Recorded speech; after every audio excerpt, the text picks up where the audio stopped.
திருமலர் நேயர்கள் அனைவருக்கும் வணக்கம். இந்தியா வந்து நாளைக்கு ஃபைனல்ஸ் ஆட போகிறாங்க அகமதாபாத்தில். குறிப்பாக நியூசிலாந்து கூட வந்து ஆட போகிறாங்க. நியூசிலாண்டுமே வந்து செமிஃபைனலில் ரொம்ப அருமையாக ஆடி சவுத் ஆஃப்ரிக்காவை ஒன் சைடாக அடித்து நோக்கிட்டு வந்திருக்காங்க. இந்தியாவுமே ரொம்ப அருமையாக கடைசி 2 மேட்ச் சூப்பராக ஆடி, அதுவும் கொஞ்சம் ஸ்ட்ரகிள் இருந்தது, பட் இருந்தாலும் ரொம்ப நல்லா ஆடி வின் பண்ணி வந்திருக்காங்க. ஸோ 2 சைடுக்குமே நல்ல கான்ஃபிடென்ட் இருக்கும். நியூசிலாந்து ஒன் சைடாக ஜெயிச்சதுனால அவங்க வந்து என்னதான் இந்த டோர்னமெண்ட்டில் அவங்க அண்டர் டாக்ஸாக இருந்தாலுமே ஃபைனல்ஸ் வரும்போது நல்ல கான்ஃபிடென்ஸாக இந்தியாவுக்கு ஈக்குவலான ஒரு கான்ஃபிடன்ஸ் கண்டிப்பாக இருக்கும். ஸோ நானுமே என்ன நினைக்கிறேன்னா, கண்டிப்பாக ஒரு ஈக்குவலான ஒரு மேட்சாக தான் இருக்கும், ஒன் சைடாக போகாது அப்படின்னு நான் நம்புகிறேன். இதை பற்றி நம்ம கூட டிஸ்கஸ் பண்ணுறதுக்கு அருண் நம்ம கூட இருக்காரு. அருண், உங்களோட டேக் வந்து சொல்லுங்க. இந்த நெக்ஸ்ட் ஃபைனலுக்கு நம்ம அந்த டேக் உங்களோட என்ன? லிட்ரலி செமிஃபைனல்ஸில் பார்த்த ஒரு பூம் பார்க்கலான்னு நினைக்கிறேன் நான். ஏன்னா அன்ரேட்டட் ஆக்டர்ன்ற மாதிரி ஒரு டேக்லைன் போகிற மாதிரி அன்ரேட்டட் டீமாக தான் நியூசிலாந்து இப்போ இருந்துட்டு இருக்காங்க. எப்பயும் வந்து ஆஸ்திரேலியா இந்த ஸ்ட்ராட்டஜியை ஃபாலோ பண்ணுவாங்க, அப்படியே தோக்குற மாதிரி வந்துட்டு ஃபைனல்ஸ் வந்துட்டு அப்படியே கப்படிச்சுட்டு போகிறது. அந்த சாயலை வந்து இந்த நியூசிலாந்து டீம் இந்த டோர்னமெண்ட்ல பார்க்குறேன். ஒன்றுமே பெருசாக டாக்கே இல்லை ஸ்டார்டிங்ல இருந்து நியூசிலாந்தை பற்றி. வருவாங்கப்பா, அவங்க ஆடுவாங்கப்பா, போவாங்கப்பா அப்படின்ற மாதிரி தான் இருந்தது. ஆனா வந்து ஃபைனல்ஸ் வரும்போது தான் வந்து பாத்தீங்கன்னா, ஃபைனல்ஸ் வந்துட்டாங்களா, என்னங்க சொல்றீங்க அப்படின்ற அளவுக்கு வந்து பாத்தீங்கன்னா ஒரு அந்த நியூசிலாந்து டீம் மேல வந்து ஒரு இப்பதான் எல்லாருமே ஸ்டாட்ஸ் எல்லாம் எடுத்து பேச ஆரம்பிச்சிட்டு இருக்காங்கன்னு நினைக்கிறேன். முக்கியமா ஃபின் ஆலன் 33 பால்ல 100 அடிச்ச பிறகு அந்த டாக் இன்னுமே பயங்கரமாச்சு. ஏன்னா லீடிங் அந்த 7 மேட்ச்ல வந்து 289 அடிச்சிருக்காரு. சோ வந்து பாத்தீங்கன்னா அவரோட விக்கெட் வந்து நாளைக்கு ரொம்ப ஒரு பெரிய ரோல் பிளே பண்ணும் அப்படின்றத என் பாயிண்ட் ஆஃப் வியூல சொல்றேன். கண்டிப்பாக. ஆக்சுவலாக என்னென்னா, நான் நியூசிலாந்து வந்து பெருசாக இந்த டோர்னமெண்ட்டில் இந்தியா மாதிரிலாம் பயங்கரமாக ஸ்கோர் பண்ணல, ஒரு பெரிய ஸ்கோர்லாம் அடிக்கல, நார்மலாக தான் ஆடினாங்க. இங்கிலாந்து எப்படி அடித்தோ, நியூசிலாந்து எப்படி அடித்தோ, இடையில நியூசிலாண்டும் தோத்துச்சு இங்கிலாந்து கூட. அப்புறம் சவுத் ஆஃப்ரிக்காவை அடிக்கும்போது தான் வந்து ஒரு பெரிய அவங்களுக்கு ஒரு கான்ஃபிடன்ஸ் கொடுத்துருக்கோம். ஏன்னா சவுத் ஆஃப்ரிக்கா இந்தியாவை அசால்ட்டாக ஒன் சைடாக அடித்தாங்க. அதுவும் விளாண்ட மேட்ச் எல்லாம் வின்னு. எப்படா சவுத் ஆஃப்ரிக்கா நியூசிலாந்து கூட தோத்தாங்கன்ற லெவலுக்கு பெர்ஃபார்மன்ஸ் பண்ணிட்டாங்க. அதுவும் யாரும் எதிர்பார்க்கல. நானே வந்து சவுத் ஆஃப்ரிக்கா தான் எதிர்பார்த்தேன். பட் நியூசிலாந்து வந்து இவங்களுக்கு ஒரு திருப்பு முனையாக இருப்பாங்க, நியூசிலாண்டை ஊர் கமிச்சிடுவாங்க அப்படின்ற லெவல்லாம் எதிர்பார்க்கல. ஸோ ஃபைனலாக நியூசிலாந்து வந்துட்டாங்க, இந்தியாவும் வந்திருக்காங்க. நம்ம அகமதாபாத்தில் மேட்ச் நடக்க போகுது. ஸோ அகமதாபாட்டுங்கும் போது ஸ்ட்ரைட்ஸ் வந்து கொஞ்சம் அதிகமாக இருக்குது. ஒரு 76 மீட்டர்ஸ் வந்து ஸ்ட்ரைட்டு 70 இருக்குது. சைட்ஸ் எல்லாமே ரொம்ப கம்மி தான். ஸோ ஸ்ட்ரைட்டாக ஆடுறவங்களோட இந்த ஸ்வீப் ஷாட் ஆடுறவங்க, இந்த சைடில் லெக் சைடு ஆஃப் சைடு ஆடுறவங்களுக்கு ஒரு பெரிய அட்வான்டேஜாக இருக்கும். தூபேக்கு ஒரு நல்ல தூபே மாதிரி ஆட்களுக்கு, சாம்சன் இந்த மாதிரி ஆட்களுக்கெல்லாம் வந்து ரொம்ப ஈஸியாக இருக்கும் இந்த கிரவுண்டில் ஆடுறதுக்கு. அதுவும் இல்லாமல் பிச்சுமே வந்து வான்கிடே அளவுக்கு ரொம்ப ஒரு ஃப்ளாட் ட்ராக் அப்படின்னு சொல்லிட முடியாது. அதுவும் இல்லாமல் இதில் வந்து நைட் கேம்ஸில் பார்த்தோன்னா சேசிங் ஆடுறவங்க ரொம்ப கஷ்டப்பட்டுருக்காங்க. மார்னிங் கேம்ஸில் சேசிங் ஆடுறவங்க தான் அதிகம் ஜெயிச்சிருக்காங்க. இப்போ 4 மேட்ச் வந்து நைட் மேட்சஸ் நடந்ததுன்னா அதில் 3 மேட்ச் வந்து ஃபஸ்ட் பேட்டிங் பிடிச்சவங்க தான் ஜெயிச்சிருக்காங்க. ஒரு மேட்ச் வந்து தான் சவுத் ஆஃப்ரிக்கா நியூசிலாண்டு அந்த குரூப் ஸ்டேஜில் வந்து சவுத் ஆஃப்ரிக்கா வந்து ஜெயிச்சிருந்தாங்க நியூசிலாண்டை. இது இந்த பிச்சை பொறுத்த வரைக்கும் என்னை பொறுத்த வரைக்கும் அது நல்ல ஒரு பேட்டிங் ஃப்ரெண்ட்லி ட்ராக் தான். நான் வான்கடே அளவுக்கு அவ்வளோ ஃப்ளாட்டான ட்ராக்னு சொல்ல முடியாது. இது வந்து அங்கே கண்டிஷன்ஸ் பொறுத்த வரைக்கும் டியூ ரொம்ப கம்மியாக இருக்குது. ஒரு மாடரேட்டான டியூ இருக்கிறனால செகண்ட் ஆஃப் ஆடும்போது கொஞ்சம் பிச்சு ஸ்லோ ஆகுது. நமக்கு டியூ இருந்ததுன்னா நமக்கு பேட்டுக்கு நல்லா வரும், ஸ்கிட் ஆகி நல்லா வரும் பேட்டுக்கு. அதெல்லாம் பவுலிங் டீமுக்கும் போடுறது கஷ்டம் கொஞ்சம் டியூ இருக்கும்போது. ஆனால் இதில் வந்து டியூ கொஞ்சம் கம்மியாக இருக்குன்றனால ஃபஸ்ட் பேட்டிங் பிடிச்சா நல்லது. ஏன்னா பிச்சு ஆட ஆட ஸ்லோ ஆகும் அப்படின்ற மாதிரி ஸ்டேஜில் வந்து இருக்குது. ஸோ நீங்கள் என்ன நினைக்கிறீங்க, இந்தியா என்ன பண்ணணும்? என் பாயிண்ட் ஆஃப் வியூல நான் செகண்ட் பேட்டிங் தான் சொல்லுவேன் கபில். ஏன்னா 2023 வேர்ல்ட் கப் 50 ஓவர்ஸ் எடுத்தீங்க அப்படின்னா யாருமே எதிர்பார்க்கல. எல்லாருமே வந்து டாஸ் வின் பண்றவங்க பேட்டிங் தான் சூஸ் பண்ணுவாங்கன்னு எதிர்பார்க்கும்போது பேட் கமிங்ஸ் வந்து ஒரு வேலிட் ரீசன் சொன்னாரு. இல்ல இதை ரீட் பண்ணும்போது பாத்தீங்கன்னா எனக்கு என்னமோ செகண்ட் பேட்டிங் எடுத்தா அதிக சான்ஸ் இருக்குன்னு எனக்கு பிலீவ் நான் பண்றேன். ஸோ வந்து அதனால நான் எடுக்கிறேன் அப்படின்ற மாதிரி சொல்லியிருந்தாரு. ஸோ அதே மாதிரி க்ரௌடையும் சைலண்ட் பண்ணாரு. நான் எல்லாருமே சைலண்ட் பண்ண போறேன்ற மாதிரி ஒட்டுமொத்த இந்தியாவுமே சைலண்ட் பண்ண மூமெண்ட் அப்படின்னு சொல்லலாம் அது. ஸோ அந்த அதே சேம் ட்ராக்கிங் பிச் வச்சிருந்தாங்கன்னா கோயிங் ஃபார்வர்ட் டாஸ் வின் பண்றவங்க போலிங் தான் சூஸ் பண்ணுவாங்கன்னு என் பாயிண்ட் ஆஃப் வியூ தோணுது. பட் நீங்க சொன்ன மாதிரி இந்த டோர்னமெண்ட் எடுத்துக்கிட்டு பர்டிகுலர் 2020 எடுத்துக்கிட்டு ஃபெட்லைட்ல ஃபுல் அண்ட் ஃபுல் 2 இன்னிங்ஸுமே அந்த மாதிரி ஆடும்போது வந்து பாத்தீங்கன்னா நீங்க சொல்ல பாயிண்ட் வேலிடா தான் தோணுது. ஏன்னா பேட்டிங் ஃபர்ஸ்ட் ஆடுறவங்களுக்கு வந்து பாத்தீங்கன்னா இன்னுமே வந்து அட்வான்டேஜ் அதிகமா இருக்கும் தான் தோணுது. ஆனா கம்பேரிட்டிவ்லி 2023 பார்க்கும்போது பேட்டிங் செகண்ட் எடுக்கிறவங்க வந்து பாத்தீங்கன்னா யோசிக்க சான்ஸ் இருக்கு. ஃபைனல்ஸ் தானே, இது வந்து ஒரு சென்டிமெண்டலா நாங்க வந்து போலிங் எடுக்கிறோன்ற சொல்ல கூட வாய்ப்பு இருக்கு. என்னோட பாயிண்ட் ஆஃப் வியூ பொறுத்த வரைக்கும் இந்தியா திருப்பி பேட்டிங் ஃபஸ்ட் தான் எடுப்பாங்க. இந்தியா மட்டும் கிடையாது, அவங்களுமே டாஸ் ஜெயிச்சா பேட்டிங் ஃபர்ஸ்ட் தான் எடுப்பாங்க. ஏன்னா ஒரு ஹை ப்ரெஷர் கேம் இது. அதுவும் இல்லாமல் பிச் கண்டிஷன் இந்த டோர்னமெண்ட் பார்க்கும்போது வெதர் கண்டிஷன்லாம் கம்பேர் பண்ணும்போது செகண்ட் ஆடுறவங்க ரொம்ப ஸ்ட்ரகிள் பண்ணியிருக்காங்க. இப்போ நார்மலாக ஆவரேஜ் ஸ்கோர் பார்த்தோம்னா ஃபர்ஸ்ட் ஆடுறவங்க ஆவரேஜ் ஸ்கோர் 192, செகண்ட் ஆடுறவங்க 155 தான் ஆவரேஜ் ஸ்கோர் இருக்குது. அது ஒரு பெரிய இதில் வரும்னு நினைக்கிறேன். ஸோ கண்டிப்பாக இந்தியாவுக்குமே நான் என்ன சொல்லுவேன்னா, லாஸ்ட் மேட்ச் எப்படி ப்ரெஷர் இல்லாமல் ஃபஸ்ட்டு பேட்டிங் ஆனாங்களோ அதே மாதிரி நம்மளுக்கு பேட்டிங் வந்து பயங்கர ஸ்ட்ராங்காக இருக்குது. ஸோ அதனால் கண்டிப்பாக ஃபஸ்ட்டு பேட்டிங் ஆடி ஒரு 200க்கு மேலே அடிக்கிறது ரொம்ப முக்கியம் அப்படின்னு நான் நினைக்கிறேன். ஏன்னா இந்த பிச்சில் 200 அடிச்சிட்டோம்னா கண்டிப்பாக சேஸ் பண்ணுறதுங்கிறது அவ்வளோ ஈஸி கிடையாது வான்கிட்டே மாதிரி. ஏன்னா இதில் வந்து பிச்சு போக போக ஸ்லோ ஆகும்னு தான் நான் எதிர்பார்க்குறேன். அதனால் ஃபஸ்ட்டு பேட்டிங் ஆனால் இந்தியாவுக்கு பெட்ரு. சப்போஸ் இந்தியாவுக்கு சேஸிங்கே கிடைச்சாலும் இதில் வந்து இந்தியாவுக்கு இருக்க பேட்டிங் கன்ஃபார்மாக ஜெயிக்கிறதுக்கான வாய்ப்பு நிறையா இருக்குது. ஏன்னா பவுலிங் ஃபஸ்ட்டு வந்து பவுலிங் நல்லா போடுறதுக்கான வாய்ப்பு இருக்குது. ஏன்னா இந்த டைம் வந்து வருண் சக்கரவர்த்தி நல்லா பவுலிங் போடுவார், அக்ஷர் பட்டேலுமே ரொம்ப நல்லா போடுவாங்கன்னு நான் எதிர்பார்க்குறேன்.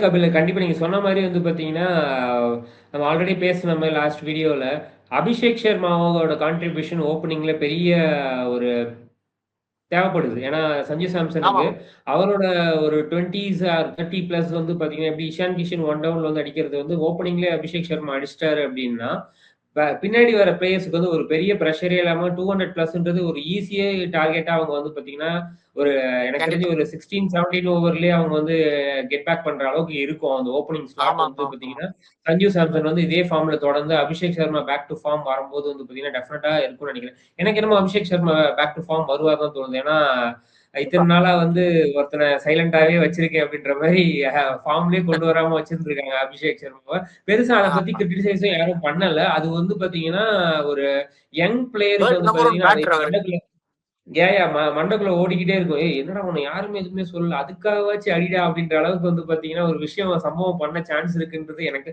ஒரு இன்டென்ஷன் சொல்லுது. பார்ப்போம், பொறுத்து இருந்து பார்ப்போம் மேட்ச்ல எப்படி ஆடுறாரு அப்படின்ட்டு. அதை தாண்டி இஷான் கிஷன் சொல்லுங்க. அதை தாண்டி இஷான் கிஷனோட ஒன் டவுன் வந்து இப்ப இருக்க கண்டினியூ பண்ற ஃபார்ம் அவர் பண்ணாருனாலுமே வந்து பாத்தீங்கன்னா 10 ஓவர்ஸ் சாலிடா வந்து 110, 120 வந்து பாத்தீங்கன்னா இவங்க இந்த 3 பேரோட விஷயமே வந்து பாத்தீங்கன்னா நம்ம எடுத்துட்டு போக சான்ஸ் இருக்கு.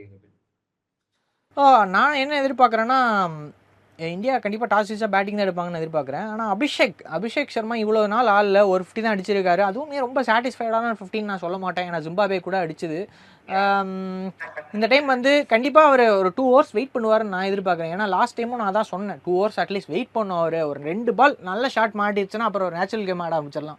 அந்த 2 பாலுக்கு அவர் வெயிட் பண்ணார்னா இன்னும் பெட்டராக இருக்கும்னு நான் நினைக்கிறேன். அது வரைக்கும் சஞ்சு சாம்சனுக்கு சிங்கிள் ஆடி கொடுக்குறது எனக்கு கேட்டு பெட்டர் நான் சொல்லுவேன். சஞ்சு சாம்சன் நல்ல டச்சில் இருக்கார். அவர் ஃப்ளோவில் அவர் பாட்டுக்கு பார்த்துக்குவார் அடிக்கிறத. அவர் ப்ரெஷர் வந்து அவரை எடுத்துகிட்டு இவர் கொஞ்சம் ஃப்ரீ டைம். ஏன்னா சாம்சனும் சரி, சூர்யாவும் சரி, கம்பீரும் சரி கண்டிப்பாக அபிஷேக்கை பேக் பண்ணுறேன்னு தான் சொல்லியிருக்காங்க. லாஸ்ட் டைம் சாம்சன் பேட்டி கொடுக்கும்போது அதான் சொல்லியிருந்தாரு, அபிஷேக்கை நாங்கள் பேக் பண்ணுறோம். ஸோ கண்டிப்பாக எவ்வளோ ரன் அடிக்கலனாலும் இந்த ஒரு மேட்ச்சில் ரன் அடிச்சிருவாருன்னு நாங்கள் எதிர்பார்க்குறோம். ஸோ அவரோட கான்ட்ரிபியூஷன் ரொம்ப முக்கியம் அப்படின்னு சொல்லியிருக்காரு. நம்ம இந்தியாவோட பெரிய ஸ்ட்ரென்த்துமே வீக்னஸுமே ரெண்டுமே வந்து கண்டிப்பாக அபிஷேக் தான். ஏன்னா அவர் ஒரு 50 அடித்தா கன்ஃபார்ம் அதில் யாருமே இந்தியாவை ஸ்டாப்பே பண்ண முடியாது. அவர் 50 அடித்து ஒரு 70, 80 அடிச்சிட்டாருன்னா வெறும் 30 பால் அடிப்பார் அவர். அந்த மாதிரி ஒரு சேஞ்ச் கொடுக்கக்கூடிய ஆள்.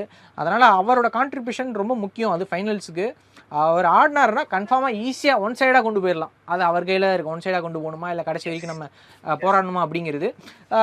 சூரியகுமாரும் அதே மாதிரி தான். இன்னும் இது வரைக்கும் ஆளில் ஒரு 2 மேட்ச் ஆடிருக்காரு. ஒரு 2-3 மேட்ச் ரொம்ப சொதப்பிட்டா. லாஸ்ட் டைம் கூட சொதப்பினார். வெஸ்ட் இண்டீஸ் கூடயும் ஒரு 33 ரன் அடித்தார், நல்லா அடித்தார்.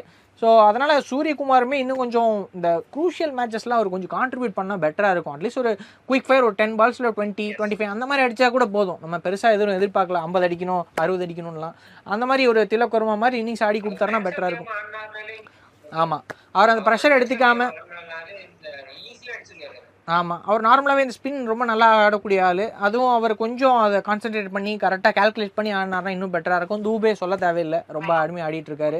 இந்தியாவுக்கு நிறையா மேட்ச் ஃபினிஷிங் பண்ணி கொடுத்துருக்காரு, அதுவும் நாட் அவுட்டில். நேற்று போன மேட்ச் ஆடும்போதுமே தூபே ரொம்ப ரொம்ப ரெஸ்பான்சிபிலிட்டியோடு ஆடினார். உடனே அடிக்காமல் கரெக்டாக யார் அடிக்கணுமோ, ஸ்லாட்டில் விழுகிறத அடிக்கணுமோ கரெக்டாக ஆடிட்டு சிங்கிள் ஆடிடுறாரு. அதுதான் வந்து எனக்கு தூபேட்ட அந்த ரொம்ப மெச்சூர்டான இன்னிங்ஸ். தூபே, சாம்சன்லாம் ரொம்ப மெச்சூர்டாக ஆடுறாங்க ஆடும்போது. அது எனக்கு இந்தியாவை அவ்வளோ சீக்கிரம் இந்த டைம் சவுத் ஆஃப்ரிக்கா கிட்ட அவுட் ஆன மாதிரி இனிமேல் ஆக மாட்டாங்கிற ஒரு இது வருது. ஆமா, ஆமா. முக்கியமா சிஎஸ்கே ஃபேன்ஸ்லாம் "டேய் குமரா உனக்கு பாக்ஸிங் தெரியுமாடான்ற" மாரி வந்து பார்த்தீங்கன்னா, தூபேயோட பேட்டிங்க பார்த்து எல்லாருமே "ஏய் என்னப்பா இவன் கரெக்ட்டா இது பண்ணி ஆடுறாங்க" அப்படின்ற அளவுக்கு வந்து பார்த்தீங்கன்னா, சூப்பரான பிளேயிங் ஆடுனாரு தூபே. அத கன்டின்யூ பண்ணாருனாலுமே வந்து பார்த்தீங்கன்னா, டெஃபினட்டா நமக்கு வந்து 200% கன்ஃபார்மா இருக்கும். அத தாண்டி வந்து பார்த்தீங்கன்னா, எனக்கு வந்து பேட்டிங்க பத்தி நீங்க சொன்ன மாரி பேட்டிங் ப்ராப்ளமே கிடையாது. ஏதோ ஒரு அங்கங்க சின்ன சின்ன விஷயங்கள் அபிஷேக் சர்மா ஓப்பனிங் ஸ்லாட் அதுக்கப்புறம் வந்து சூரியகுமார் யாதவோட சின்ன சின்ன கான்ட்ரிபியூஷன் இது வந்து கொஞ்சம் அலைன்மென்ட் பண்ணாலே பெர்ஃபெக்ட்டா இருக்கும். அத தாண்டி வந்து பார்த்தீங்கன்னா, ஃபீல்டிங் வந்து நியூசிலாந்து அடிச்சுக்கவே முடியாது.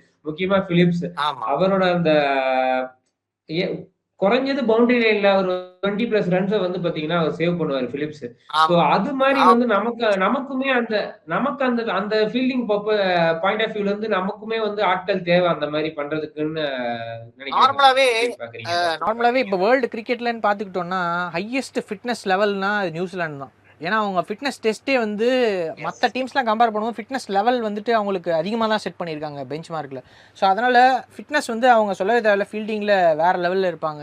பட் பேட்டிங்க கம்பேர் பண்ணும்போது, இந்தியா கூட கம்பேர் பண்ணும்போது, அவங்க மிடில் ஆர்டர் ரொம்ப வீக். ஃபின் ஆலன் மேல நல்லா ஆடுறாரு. டிம் சைஃபோட்டும் நல்லா ஆடுறாரு. பட் மிடில் ஆர்டர்ல அவங்க யாருமே ரன் அடிக்கல. இந்தியாவுக்கு அடிச்ச மாரி. இந்தியன்ஸ் மிடில் ஆர்டர் எவ்வளோ ஸ்ட்ராங்கு. ஆனா, அவங்ககிட்ட அந்த மிடில் ஆர்டரே இல்ல. ரச்சின் ரவீந்திரா ஆடல சரியா.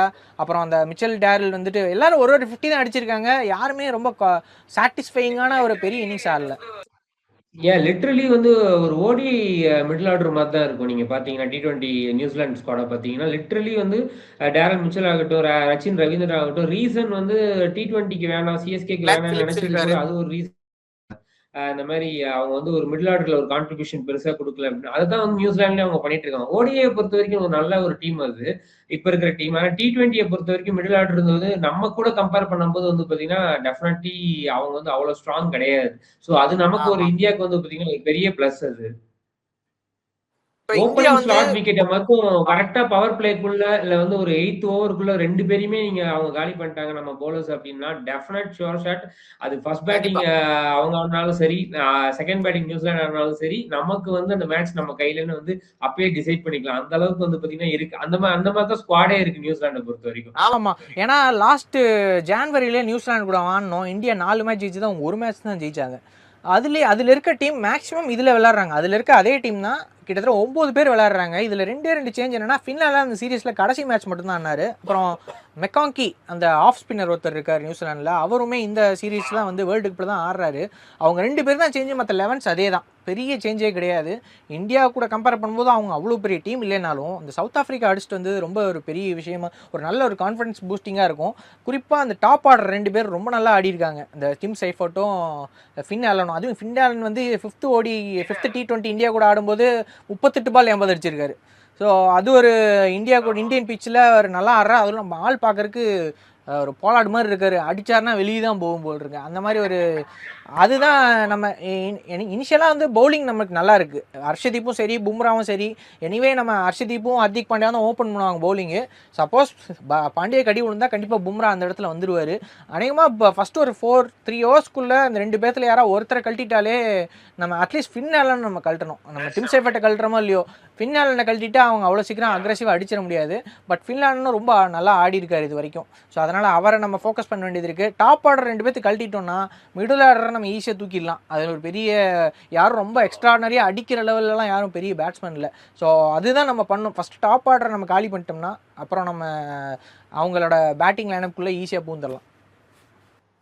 கரெக்ட்டா சொன்னீங்க. ஆனா வந்து பார்த்தீங்கன்னா, டாப் ஆர்டர் தான் நான் சொன்ன மாரி, நீங்க சொன்ன மாரி டாப் ஆர்டர் தான் வந்து நியூசிலாந்துக்கு ஒரு பெரிய அந்த இந்த சாவியில தான் உயிர் இருக்கு அப்படின்ற மாரி, அவங்க 2 பேர்கிட்ட தான் வந்து மேட்ச்சே நியூசிலாண்டோட மொத்த இதுவுமே வந்து பார்த்தீங்கன்னா, அவங்க கிட்ட தான் இருக்கு. அந்த ஸ்டார்ட்டிங் வந்து பார்த்தீங்கன்னா, அந்த விக்கெட்ட மட்டும் அவங்க லாஸ் பண்ணிட்டாங்க. டெஃபினட்டா திருப்பி அவங்க ஒரு பெரிய ஒரு ஸ்கோர் அடிக்கவோ, இல்ல சேஸ் பண்ணவோ வந்து பார்த்தீங்கன்னா, ஒரு குறிப்பிட்ட டைம் எடுக்கும். அந்த டைம் டெஃபினட்டா நம்ம பூம்ரா வச்சு ஃபில் பண்ணிட்டோம்னா, அவங்கள வந்து அடிக்கவே விடாம பண்ணிருவாங்க. இதுதான் பிளானா இருக்கும். பிளான் ஏவா எனக்கு தெரிஞ்சு மோஸ்ட்டா வந்து பார்த்தீங்கன்னா, நியூசிலாண்ட ஃபோக்கஸ் பண்ணும்போது இதுதான் பண்ணுவாங்க.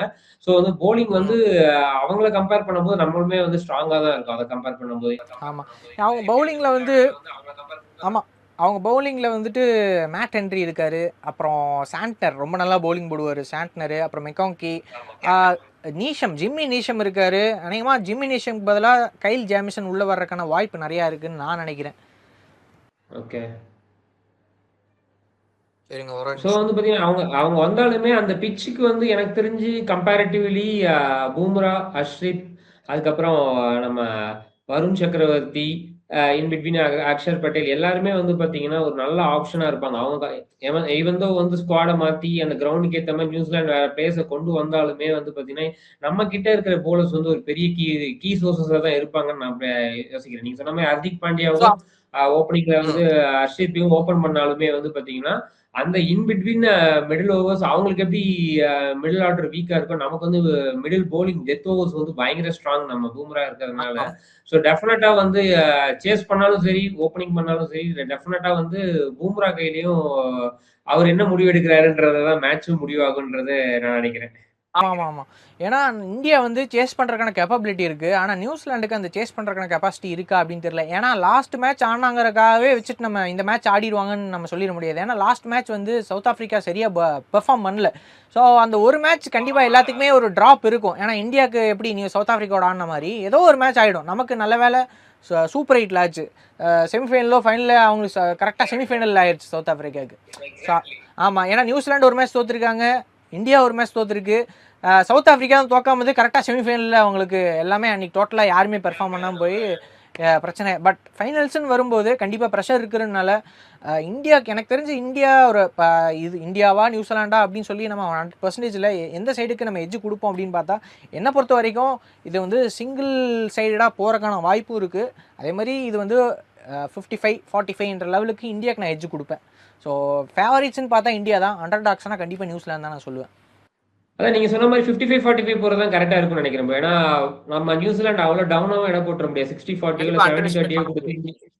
குடுத்து நம்ம வந்து இந்தியா மட்டும் தான் வந்து என்னதான் நமக்கு ஃபேவரிசம் நம்ம பேசினாலும், 1000 விஷயம் பேசினாலும், நியூசிலாண்ட அண்டர் எஸ்டிமேட் பண்ணவே முடியாது. ஏன்னா வந்து நம்ம இதுக்கு முன்னாடி 2019ல நடந்த செமி ஃபைனல்ஸ்ல தோனி ரன் அவுட் கண்ணுக்குள்ளேயே வந்து போகுதேன்ற மாரி இருந்தாலும், அதுல இருந்து முக்கியமான நம்மளோட வேர்ல்ட் கப் டூர்னமெண்ட்ஸ் எல்லாமே வந்து பாத்தீங்கன்னா, நியூசிலாந்து தான் ஒன் ஹேண்டடா அவங்க சைடு தான் இருந்திருக்கு. ஸோ அத இந்தியா வந்து ரெக்டிஃபை பண்ணுவாங்க.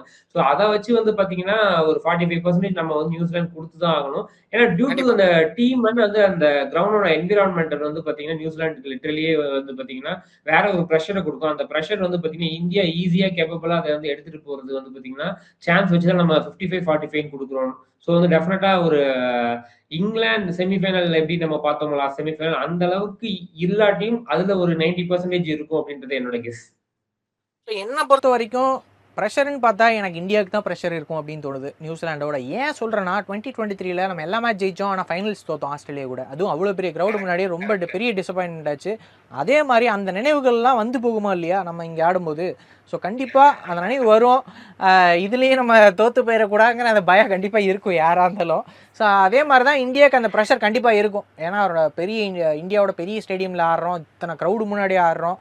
நம்ம தோற்றுறக்கூடாதுங்கிற ப்ரெஷர் வந்து இந்தியாவுக்கு தான் இருக்கும். ஆனால் நியூசிலாந்து தோத்தாலும் ஜெயிச்சாலும் அவங்களுக்கு தோக்கிறத பற்றி அவங்களுக்கு பெரிய ப்ரெஷர் கிடையாது. ஸோ இந்தியா தான் ஃபேவரேட்ஸ்னு அவங்களுக்குமே தெரியும். பட் எப்படியாவது இந்தியாவை இந்த ஒரு மேட்ச்சில் ஜெயிச்சிடணும்னு குறியாக இருப்பாங்க. நார்மலாக நியூசிலாந்து வந்து நாக் அவுட்ஸில் வந்தாலே நமக்கு பிரச்சனையாக இருந்தது.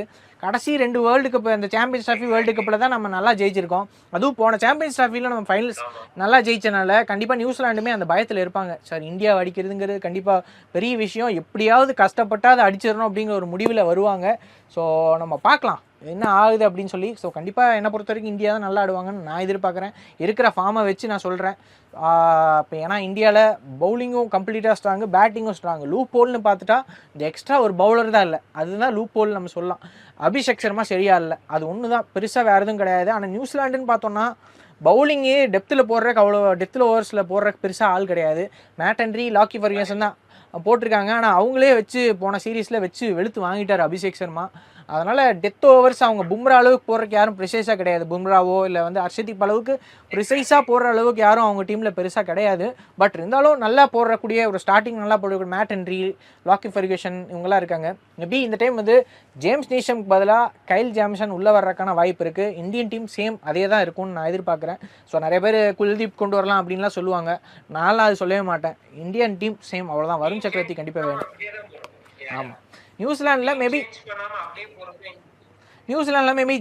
கைல் ஜேமிசன் உள்ளே வரலாம். ஜேம்ஸ் நீசம் பதிலாக. ஏன்னா ஜேம்ஸ் நீசம் இருந்தால் அவங்களுக்கு ஒரு பேட்டிங் ஆப்ஷன் இருக்கும். பட் அந்த சேஞ்ச் பண்ணுவாங்களான்னு தெரியல, நம்ம பார்க்கும்போது தான் தெரியும். பண்ண மாட்டாங்கன்னு தான் நான் நினைக்கிறேன். ஏன்னா ஒரு 5 பேர் ஏற்கனவே கிளென் ஃபிலிப்ஸ் வேறு இடையில பவுலிங் போடுவார். 6வது பவுலராக தான் ஜேம்ஸ் நீசம் வருவார். மேபி போடுறக்கான வாய்ப்பு இருக்கா இல்லையாங்கிறது பார்க்கும்போது தான் தெரியும். என்னை பொறுத்த வரைக்கும் அவங்க போட மாட்டாங்க, அதே 11s தான் ஆடுவாங்கன்னு நான் எதிர்பார்க்குறேன்.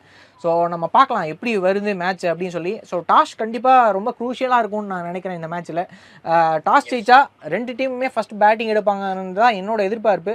பவுலிங் போவாங்களா அப்படிங்கிறது எனக்கு தெரியல. ஸோ நான் எதிர்பார்க்குறது 2மே டாஸ் ஜெயிச்சாலும் 2 டீமும் பேட்டிங் தான் எடுப்பாங்க நான் எதிர்பார்க்குறேன். மோஸ்ட் ப்ராபபிலி நீங்க சொன்ன மாதிரி டாஸ் வின் பண்ணாங்கன்னா bowling தான். சரி, டாஸ் வின் பண்ணா பேட்டிங் தான் சொல்லியிருக்கீங்க. ஆனா எங்கேயோ ஒரு இடத்துல ஏதாச்சும் ஒரு டியூ டு வெதர் கண்டிஷன் ஏதாச்சும் மாறிச்சுன்னா bowling போக சான்ஸ் இருக்கும். ஸோ நீங்க சொன்ன மாதிரி டெட் ஓவர்ஸ்ல அவங்களுக்கு போறது ஆள் இல்லை பூம்ரா அளவுக்கு. அது வந்து நமக்கு ஒரு பெரிய அட்வான்டேஜ். நமக்கு பெரிய வந்து மைனஸ்லாம் எங்கேயுமே இல்லை. அபிஷேக் சர்மா ஓப்பனிங் ஸ்லாட்டும் அதுக்கப்புறம் சூரியகுமார் ஸ்லாட்டும் தான். பேட்டிங்கை பொறுத்த வரைக்கும். போலிங்கை பொறுத்த வரைக்கும் பார்த்தீங்கன்னா எல்லாமே ஃபைனாக இருக்கும். நீங்க சொன்ன மாதிரி ஒரு bowler தான் வந்து பார்த்தீங்கன்னா கொஞ்சம் அப்படி இப்படி இருக்காங்க. ஸோ நான் அதுக்கு தான் நான் ஆல்ரெடி லாஸ்ட் வீடியோவில் சொன்ன சஜஷன் மாதிரி ஏதாச்சும் ஒரு ஓவரில் வந்து சப்போஸ் நம்ம வந்து பேட்டிங் செகண்ட் ஆடுறோம் பட்சத்தில் யாராச்சும் ஏதாவது ஒரு ஸ்பின்னரை மட்டும் வந்து பார்த்தீங்கன்னா எக்ஸ்ட்ராவாக போட்டோம்னா நமக்கு வந்து ஒரு அந்த டெட் ஓவர்ஸ்ல இன்னுமே ஒரு ஈஸியாக இருக்கும். பொறுத்து வந்து பார்ப்போம். டீம் எதுவும் சேஞ்ச் பண்ண மாட்டாங்கன்னு நினைக்கிறேன் இந்தியன் எண்ணில். அது மாற்றினாங்கன்னா பெரிய பேக் ஃபயராக தான் ஆகும். ஏன்னா ஒரு கோஆர்டினேஷனோட போறாங்க. நீ விட்டே நான் ஆடுவேன் அப்படின்ற அளவுக்கு ஒரு மைண்ட் செட்ல இருக்கும்போது வந்து பார்த்தீங்கன்னா அந்த இடத்துல வேற ஒரு ஆளை புதுசா திருப்பி நீங்க குல்தீப்பை போட்டாலும் சரி யாரை போட்டாலும் சரி அது வந்து சரியா செட் ஆகுமான்னு தெரியல. டியூ டு ரொம்ப முடியாத கண்டிஷன் ஏதாச்சும் இன்ஜுரிஸ் அந்த மாதிரி அதுல வேணா நம்ம ட்ரை பண்ணோம்னா அது வேலிடா இருக்கும். அது மோஸ்ட் ப்ராபப்ளி அதே பிளேயிங் லெவல் தான் இருக்கும்னு நானும் நினைக்கிறேன். So toss plays an important role. Most probably அடுத்த வேர்ல்டு கப்பை கன்சிக்யூட்டிவா 2 times வின் பண்றதுக்கு நம்ம ரெடியா இருப்போம்னு நினைச்சுக்கிறேன். ஸோ கன்சிக்யூட்டிவாக 3 டைம் நம்ம ஜெயிக்க வேண்டியது 3வது டைம் வந்திருக்கோம் ஃபைனல்ஸ்க்கு. ஸோ இந்த டைம் அட்லீஸ்ட் 3 இல்லைனா அட்லீஸ்ட் 2வது நம்ம கிடைக்கணும்னு எதிர்பார்க்குறேன். ஸோ நம்ம ப்ரிடிக்ஷன் பண்ணது நடக்குதா இல்லையான்ற நம்ம நாளைக்கு பார்ப்போம். இதே மாதிரி ஒரு நல்ல வீடியோ நெக்ஸ்ட் டைம் சந்திப்போம். ஸோ நம்ம முடிச்சுட்டு கண்டிப்பாக இந்தியா நியூசிலாந்து மேட்சோட நம்ம ரிவ்யூ கண்டிப்பாக நம்ம வீடியோ பண்ணலாம். ஸோ இதே மாதிரி நெக்ஸ்ட் டைம் நம்ம அந்த வீடியோவில் நம்ம சரி இன்னொரு டைம் இது கொடுத்துட்றேன். ஸோ கண்டிப்பாக இந்தியா நியூசிலாந்து மேட்ச் முடிஞ்சோன்னா நம்ம கண்டிப்பா ரிவ்யூ பண்ணுவோம். ஸோ அதுக்கு அருண் நம்ம மீட் பண்ணலாம். கண்டிப்பா இந்தியா ஜெயிக்கும்ன்றத கண்டிப்பா நம்ம வேண்டிக்குவோம். நன்றி.